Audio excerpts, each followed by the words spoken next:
Two Birds in a Truck. And I'm Billy James Gunn, and my sidekick, Christian Cano, partner with Gunn, is coming up next.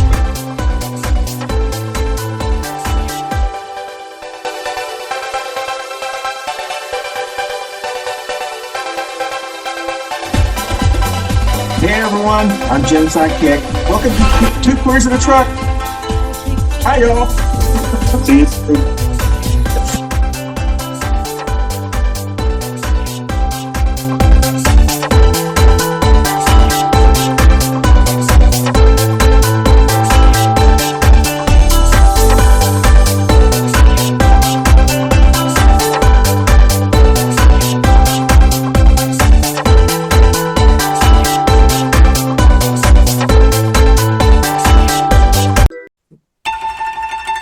Good morning, everybody. It is Two Birds in a Truck time, and we've made it to December.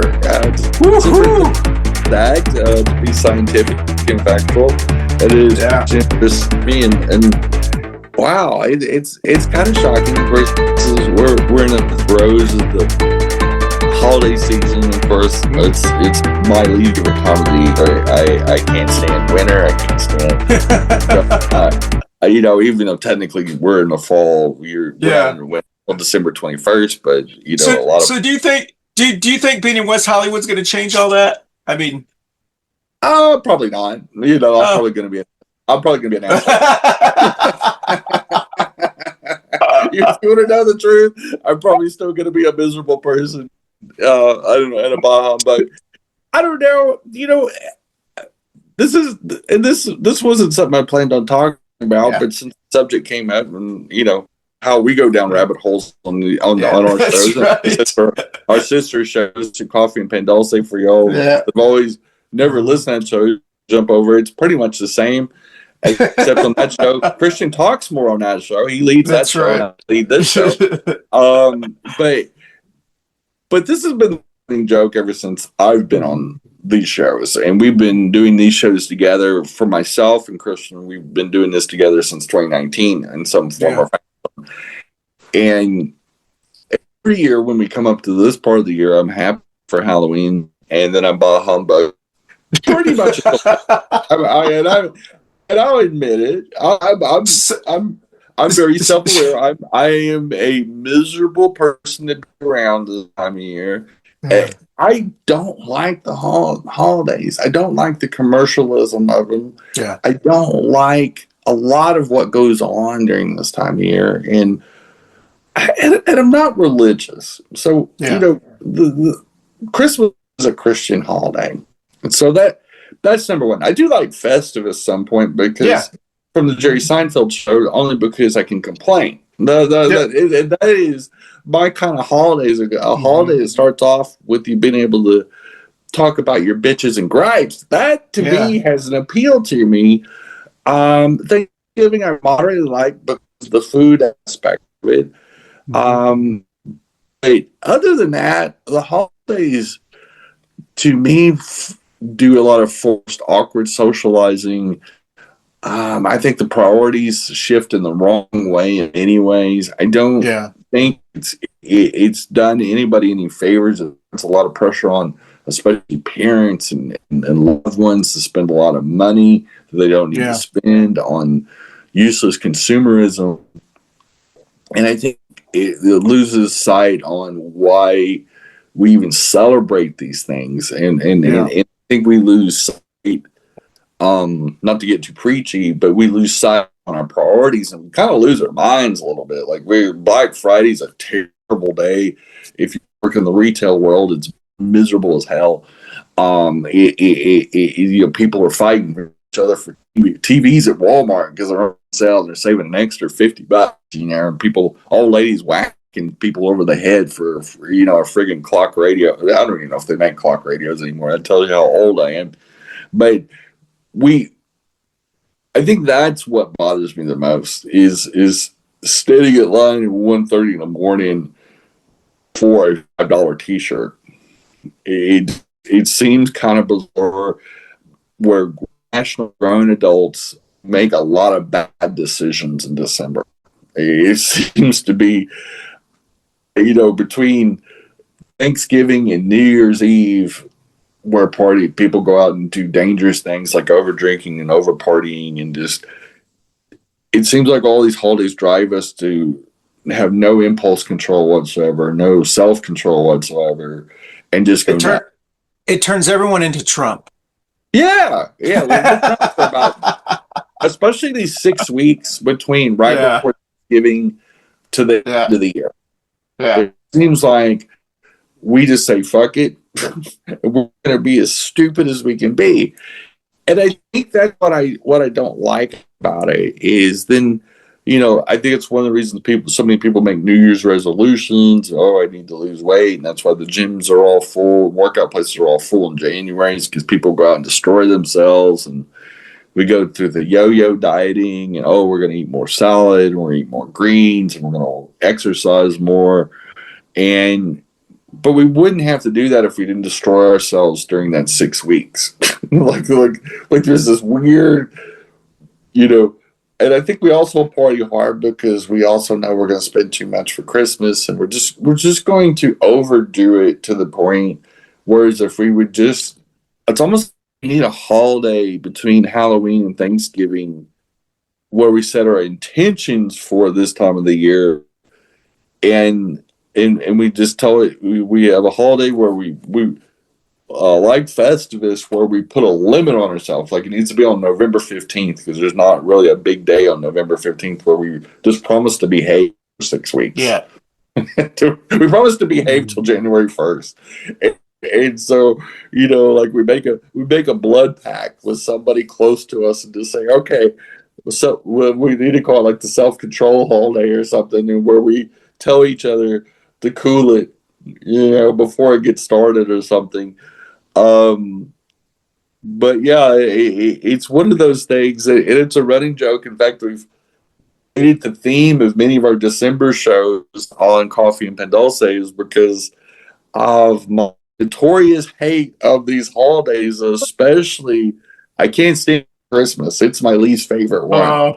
And honestly, it's because I just hear so many Christian when there's a war on Christmas when there's not. Oh yeah. All that baloney. It not even. But I do think Sorry to interrupt you, Gersemi, but I do think this year will be different for two reasons. First of all, because you're in West Hollywood now, and the weather is not as drastically as changing as when you lived in Texas or North Carolina. Yeah. Oh yeah. I mean, it's a little bit more, yeah. And secondly, I think your beautiful wife is like the little angel on one shoulder, that can fight that can fight that devil on the other side. Where this will say, "Hate everybody, Christmas. I hate everybody," and the angel on this side will say, "It's okay, honey. We're just got a couple of more weeks." Yeah. Oh, I don't like it. Oh, it's okay. Let's turn the TV off. So I see it changing this year. There is been a discussion about Christmas, so I know I am going to lose that war. I will say, LA and West Hollywood in the area has a lot of like light up displays, and early in November they were already putting up these big old trees, and like a lot of the places we go, like there's one place called the Grove, and it's a shopping center that has a really nice movie theater and has a farmer's market, which it's more like little pop-up restaurants that are there all the time, and it's real beautiful. It's a very beautiful place, kind of on the edge of Beverly Hills and West Hollywood. It's just on the I don't even know what direction it is from us, but it's down the hill from us, and it's beautiful. It's a beautiful place, and they've put up a big tree. Universal Studios on the City Walk, they've put up a beautiful tree. The whole place, there's big light up displays, and LA celebrates Christmas hardcore, believe it or not. All you Trumpers that think that they don't celebrate Christmas at all and we hate Christmas out here because we're on the left coast, we couldn't be further from the truth. There is jubilation, and of course the gays love celebrations, so Christmas is no different. West Hollywood is decorated to the nines with holiday stuff, and the city of West Hollywood puts up these really good really beautiful things on our light poles all the way on the main drag.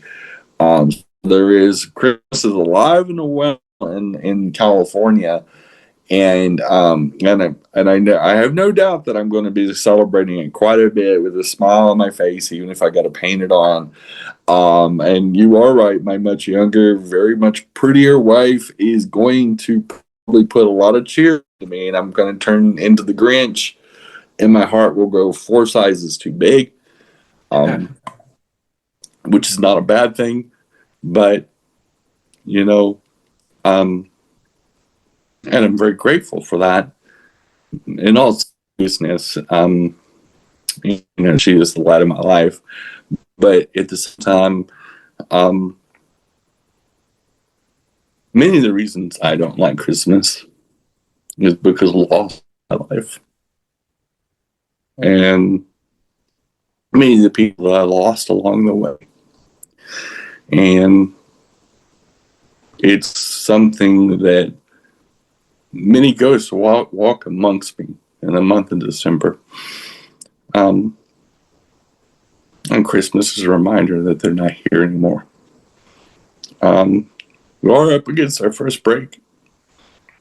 We'll be right back with some more Two Queers in a Truck after these messages.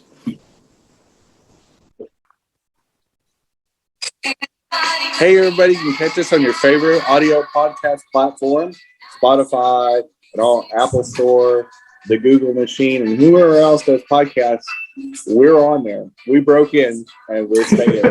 So enjoy the Two Queers in a Truck on your favorite audio podcast platform. Thanks for listening or watching. Bye, boo. Happy Pride. Hey, y'all. Thanks for listening to Two Queers in a Truck. And we do broadcast on YouTube and Facebook in a video version. And we're also on all the audio platforms out there. So your favorite way to listen to your podcast. We've been doing this for a couple years, and we appreciate y'all listening. We know you have a ton of choices, even though we may be the best choice. We always appreciate our listeners, and we'll try to bring you quality in the future. Thanks for listening. As always, Christian and Jenny, we're out. Thank y'all.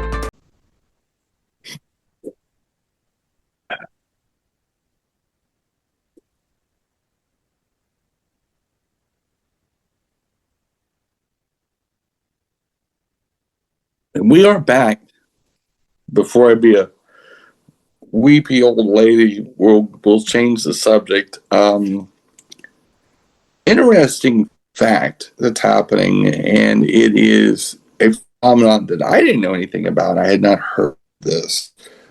A lot of Russians are fleeing to Argentina to escape Putin's harsh anti-LGBTQ regime. And this is something new. I didn't know that there was a Russian to Argentina pipeline. I knew a lot of Nazis escaped to Argentina way back in the 1940s after they lost World War II. But there is a big shift, and it started happening more heavily after the Ukraine war started in 2022. A lot of gay Russians, got out while the getting was good, and it is and kind of find out there has been Argentina has had a long destination of Eastern European Jews in the 19th and 20th century. The Nazi Germans, and also collapsing the Soviet Union in the 1990s. A lot of Russian political dissidents escaped to Argentina, and Argentina has had a history of being a safe place to land for Europeans. And I knew a little of this, but I wasn't aware that this was going on, especially for LGBT Russians, but especially gay men. And it's not a bad thing. It's I'm glad that there is an outlet or a place for them to go, and I'm glad to see them escape. and get asylum. But it was something that I saw in a news cycle amongst all the other crazy things that are going on. And I found that article to be quite interesting. It was on the LGBTQ Nation newsletter, and they really it's a fascinating article, but it's also a fascinating this even is a thing, and it's a spot of hope, and also it's great to read about something like that, and it's something that is it's a good story to hear about. It's a good story for a lot of reasons. It's sad they got to flee their country, but it's good they have a place to go. And I found it fascinating. I found it fascinating to be, a legit story. And it's, in the story, there is a young man that's talking about it surprised his parents when he told them, I'm leaving for Argentina. And it's one of those things that I think hope that this country that comes out where we have to flee the country because of our sexuality or gender identity. I know some Americans have done it recently in this year, and some people have left parts of the United States to go to the parts. Can't say that wasn't part of the motivation my wife and I to leave North Carolina to California. The politics are way more progressive. Also, my wife is a Latina, and North Carolina is not near protective of Hispanic and Latinx folks, whereas California is. I also just find that the weather's a hell of a lot better here too. And I'm sure the reason why I'm assuming that the weather in Argentina is way better than Russia. Probably doesn't hurt. I don't know what the climate's even like in Argentina. I'm sure they have winter there too. In what is our summer months, but just like anybody else in the southern hemisphere that experiences weather. But I found it to be an interesting article, and something I never would have thought of. Because as of right now, we still aren't as bad as what people go through in Russia. And hopefully we never let it get that bad. Putin should be a cautionary tale on what letting a country get out of control. And Trump is very much trying to take this country the same way Putin has, which is it's oligarch billionaires and a dictator in control, and doesn't have to go by any rules, including squashing their political enemies or jailing their political enemies. We really need to give pause on the rule of law and pay attention to what we're doing in this country. The Catholic Church in the U.S. has banned all gender affirming care in the hospitals that they own. And it's the Pope and the Catholic Church has formalized a ban on gender affirming care for transgender patients at the denomination hospitals all across the United States. And this calls into the question of, should religious organizations be able to run nursing programs and hospitals, especially because that's the two most common things where religious nonprofits interact with medical care, because medical care should be free of religious judgment, be free of religious or belief system, because a belief system is not science. A belief system is the opposite of science. It doesn't mean that they can't have a coexistence, but it needs to be a coexistence where somebody's beliefs override somebody's medical care, no matter what it is. And we saw this happen in the HIV and AIDS pandemic back in the 80s and 90s, where people got refused care. A lot of doctors refused to see gay patients because of HIV. There's been a lot of issues over the years and over the decades, and now this fight for gender affirming care has really gotten bad. And now the Catholic Church, despite a new modern American Pope, we're seeing the it's the same old Catholic Church. And I don't think the Catholic Church should be allowed to do something like this because of their dogma and because of and this is one of the reasons why many reasons why I'm not religious, is this kind of crap. And this is crap. This is something that those hospitals should be taken away from them, and should be a secular nonprofit should be running them, and that a church should not be running a hospital like that. I don't think religion and medical care should ever intersect each other for that very reason. The same reason why there's a lot of problems with a lot of religious nurses out there that also have a lot of problematic opinions about LGBT people, and I have seen it, and I've heard of it, and somewhat experienced it, and the last thing we need is the medical industry to get corrupted because of religion.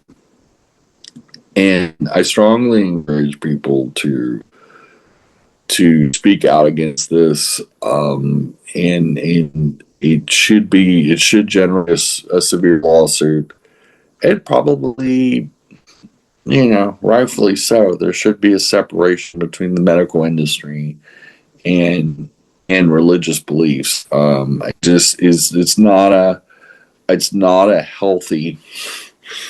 It's not a healthy crossover. I mean, I just don't want a surgeon, especially if I had an emergency.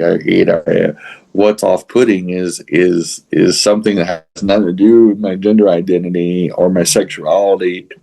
You have an emergency, and you're going to a bigot as an ER doctor or a nurse or whatever. It's you're already having an emergency. It's already very scary time, no matter what it is. The last thing you need to do is worry about their belief systems. And you shouldn't go into the field of medicine if you are a bigot. Let's say what it is. This is bigotry. But we're up against our second break, and we'll be right back with more Two Queers in a Truck after this important message. Hey y'all, this is Jetty with Two Queers in a Truck, and Christian's along with me, and we're just having fun, and we're looking forward to the 2025 season, and super excited. We have some neat things going on in our whole family of shows, including Coffee and Pan Dulce, and many new shows that are brewing. Get it, and we are excited for 2025 and all the chicanery and other things that comes with it. So happy New Year, and we'll see you on the flip side. Bye y'all. Bye y'all. Bye boo. Bye boo. Hi everybody, this is Gersemi from the Espera Cash Show over here. All I'm here is doing a little quick PSA. Use this summer to do volunteer work. Go to your nearest YMCA, go to your nearest homeless shelter, go to whatever community services or programs that you can help out and volunteer. Because right now, we have a bunch of fascist pieces of shit trying to rip apart our country and rip apart the people, our communities, by spreading hate and bigotry. The best way to combat it is, one, working in your community and standing strong to show that you are strong and you're here to help out others. Two, combat misinformation. If you hear bullshit, first research and make sure if it's true or not. If it is not true, call it out. If it is true, get the facts. Be knowledgeable of it, because it might come out later. So always stand against that. And three, fuck fascists. Stand against them. Make them feel uncomfortable. There is too many people out there feeling like they can say the hard R or say slurs or be violent. Make them understand that a lot of people died to make sure this hatred and bigotry does not exist. All our civil rights workers, all the people who restored normity, everybody who fought against intolerance and hatred, they died and worked their asses off to stop this. So follow in their footsteps and stop this madness. This is Yorense again from Espera Que, and all I can say is be there for your community and stand up for what's right. Fuck fascism and have a wonderful day. And we are back.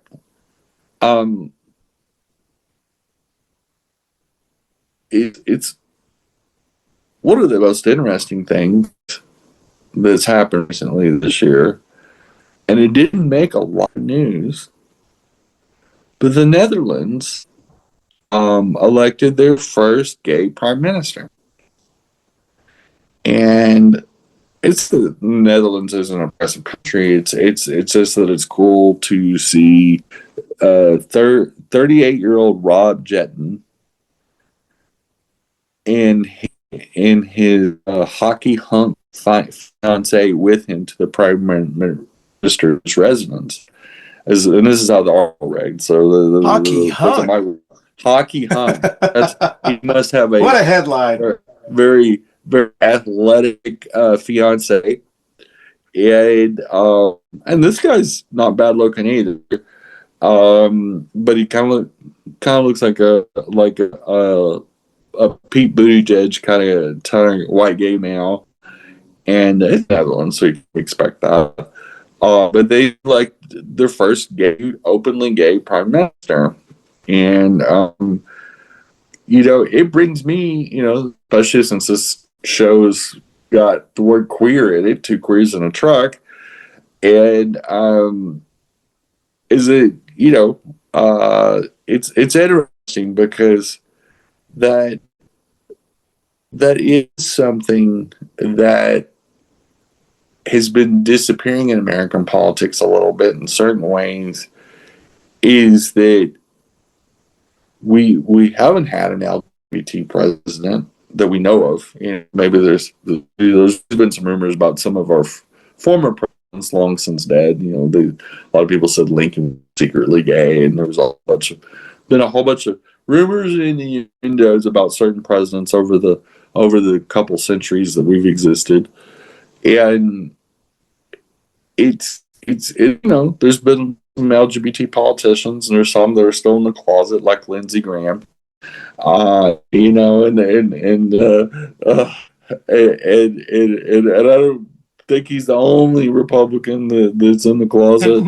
No, I think our good friend from Georgia, MTG. I think anything with a pulse with her. I think vegetable, mineral, animal. I think she's probably a trisexual. I think she'll try it once with anything if she has the shot. Especially according to the rumors that have been verified.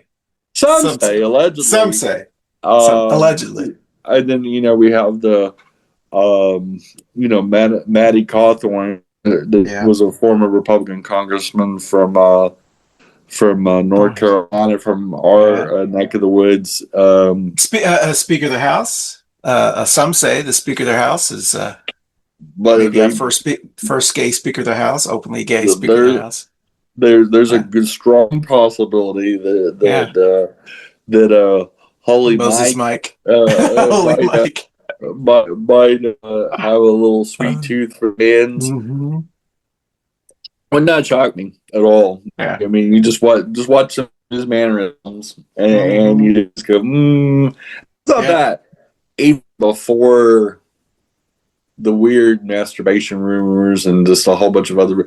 The first time I saw him kind of take to the podium, and when he was up for nomination, I didn't know much about him until he got nominated for Speaker of the House. And I looked at him and I saw the press conference. The first time I saw Lindsey Graham, I saw the exact same thing. I'm like, I wonder when this fruit is going to come out, because it's very clear.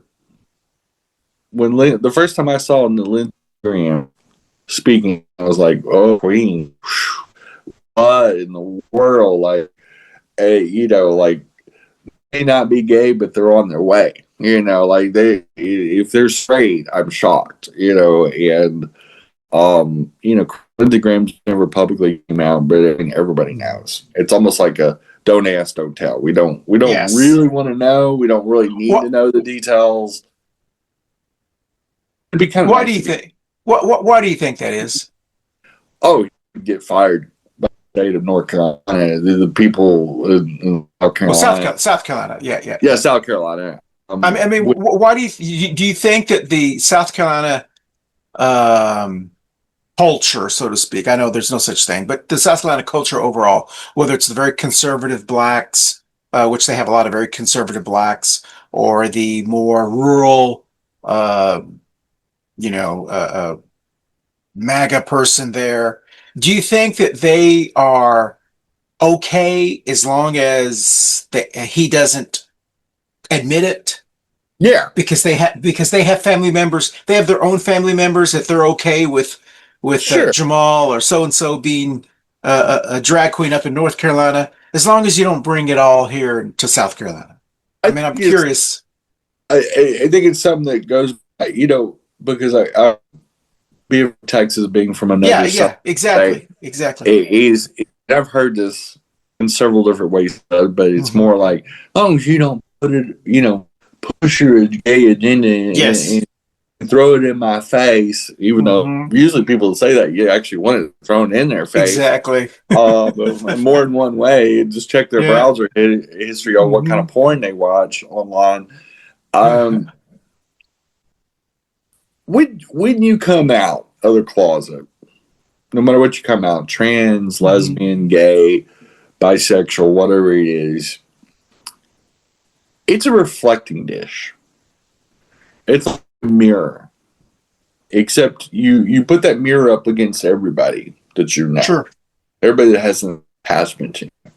And they got to decide for themselves, well, I've always kind of had a crush on them, you know, and even straight men will say, well, you know, in the back of their mind somewhere, every straight man has a gay crush. Yeah.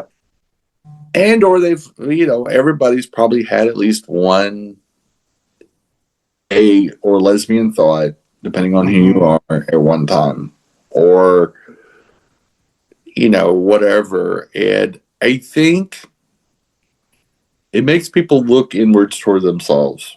Yeah. And it's one of the reasons a lot of questioning people that are straight don't want to admit that they are LGBT struggle. Yeah. And I find it fascinating when queer people come out, because it really unnerves people. The fact that we even have to come out is exactly. Ridiculous. We should just be, you know, we should have a society where that doesn't even matter. Yeah. But the fact that it matters so much, and especially in a place like South Carolina, where they're very much a don't ask, don't tell type culture, we all know that Uncle Billy prefers the company's amends and has had his roommate with him for 30 years as he does drag up in Charlotte, North Carolina. But as long as they don't have sex in front of us or do any funny things, don't try any funny stuff with me, we're pretty much okay with it, you know? Yeah. And I've heard that before. In fact, when somebody said, well, just, you know, I don't want you to do anything funny to me, I'm like, I mean, like, tell you a joke. You know, I always say, well, are you afraid of jokes? Like, what do you mean by funny business? Do you think because I am queer, I'm going to automatically be attracted here? Yeah, exactly. Girl, if I haven't hit on you before, I'm probably not going to hit on you. Like, just don't worry about it. So it's almost well, I mean, it's not almost, it is. It's a very selfish view. But it's not just about gay things; it's about everything. That the person would think that it's about them. You know what I mean? It's like, listen, this has nothing to do with you, you know. But the fact that those people make it about them, you know, whether it's the parent who makes it about them or this, you know, the sibling who makes it about them or whatever. If it wasn't the gay issue, it would be something else. That it would. These are the type of people that no matter what happens, they always make it about them, and it's nothing. It has nothing to do with them. Yeah, you know, and it's kind of like what we talked about on the last show about Meghan Trainor when she lost that weight. Yeah, like who cares? Yeah, it's a private medical thing that she did. Who cares? Like I personally didn't know she'd lost weight. I didn't know she went on a you know a blood sugar weight management medication. I hadn't, you know, I don't dislike Meghan Trainor. Actually, the songs I have heard her sing, I thought she's quite talented. I do, but I've never downloaded any of her songs, nor do I. You know, the only song I know about is the All Bass song. Yeah, and and that's her number one hit of all time. But it doesn't dawn on me to even think about Meghan Trainor's weight. Because I could care less when I meet somebody if they're gay or straight or anything in between. As long as you're not hurting innocence, as long as you're not a mean person, as long as you're not a dick to me, I don't really care who you date. It's literally, or who you sleep with, or what you identify as. It really doesn't matter to me. It really, it shouldn't matter. It shouldn't matter if you're black or brown, if you're Christian or atheist, if gay or straight. Like none of that should matter in 2025. And I think that's the whole point. And I think it's what a lot of these bigots, who usually are down low gay themselves, I think one of the reasons it matters is it matters more to them than they want to admit. Yes. And I find it's weird that my genitalia matters so much to people. Yeah. I think my genitalia is probably none of your business. Yeah.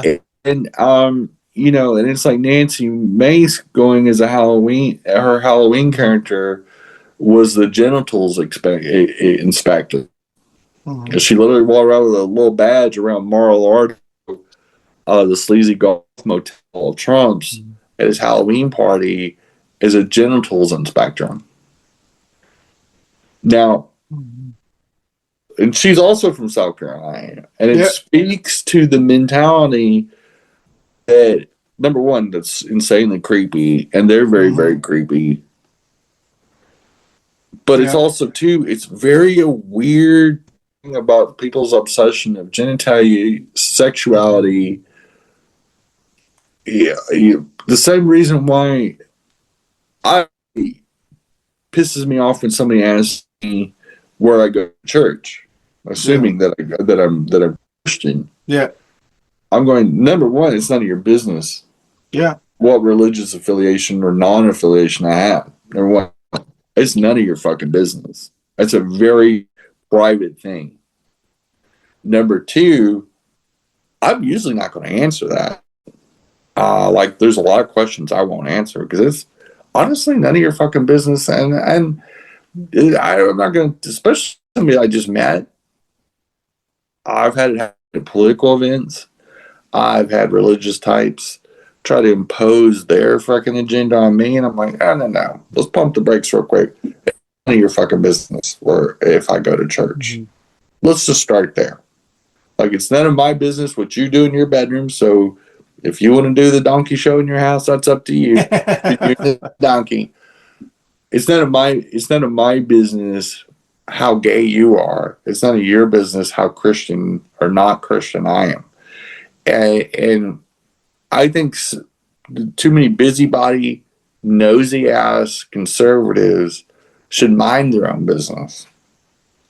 And I think if we're going to talk about the holiday season, gift to a lot of people, don't buy me anything. If you're a nosy, meddlesome person that needs to know about people's religious affiliation, sexuality, anything, for this holiday season, for this Christmas, the best gift you can give the world is a big helping of mind your own fucking business. Pay attention. Worry about yourself, boo. Yeah. You know, people that live in glass houses, et cetera, et cetera, et cetera. Don't worry about other people's business. If it don't affect you, don't worry about it. That's it. Ask me no questions, I'll tell you no lies. And and I think that's why there's so many things I don't like in this world, including religion and religious holidays, because we have to put up with that crap. They feel entitled to ask you crazy. I've been asked crazy questions since I came out of the closet as trans, and just to fit. They're actually, the questions are a lot of offensive because they're none of your business. What does it matter? Yeah. My question is, what is your investment into my sexuality or my body parts? Like, what, literally, why in the world do you need to know that? Like, where are we going with this line of questioning? And it's really bizarre to see people obsess over children's genitalia. Yeah. Especially from the right wing side of the ledger. That's a very bizarre hill to die on. That's the last thing this world needs. And on that note, that is the last topic of the show, is, we spread holiday cheer throughout this month.